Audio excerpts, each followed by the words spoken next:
कहते हैं जुबान बीतते भर की होती है, लेकिन होती बड़ी खतरनाक है। इसलिए कहा जाता है जब भी बोलो सोच समझकर बोलो।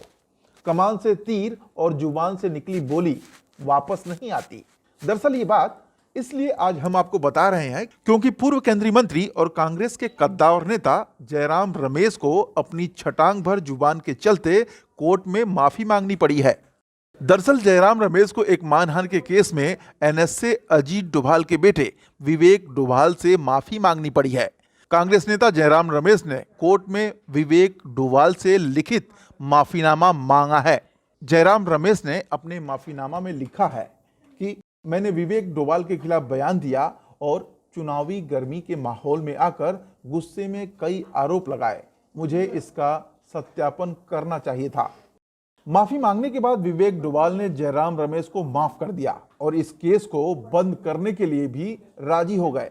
दरअसल जयराम रमेश ने विवेक डोभाल उनके परिवार बिजनेस को लेकर आपत्तिजनक टिप्पणी की थी, जिसके बाद विवेक डोभाल ने जयराम रमेश के खिलाफ मानहानि का केस किया था।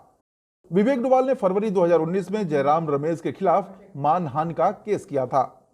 मानहानि का यह केस एक आर्टिकल को लेकर था जो जनवरी 2019 में छपा था।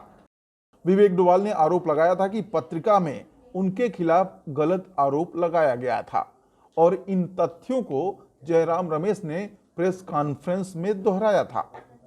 17 जनवरी 2019 को जयराम रमेश ने प्रेस कॉन्फ्रेंस करके विवेक डोभाल, उनके परिवार और उनके कंपनियों पर आरोप लगाते हुए डी कंपनी से तुलना की थी, जिसके बाद विवेक डोभाल ने मानहानि का मुकदमा दर्ज कराया था।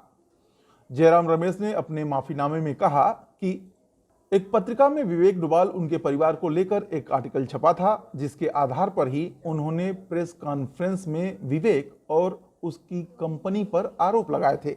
उन्हें इसकी जांच करनी चाहिए थी।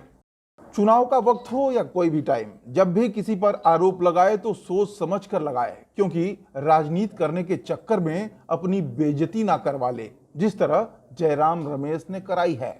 इसलिए भाई लोग, जब भी बोलो तोल मोल के जुबान खोलो। Team local vocal.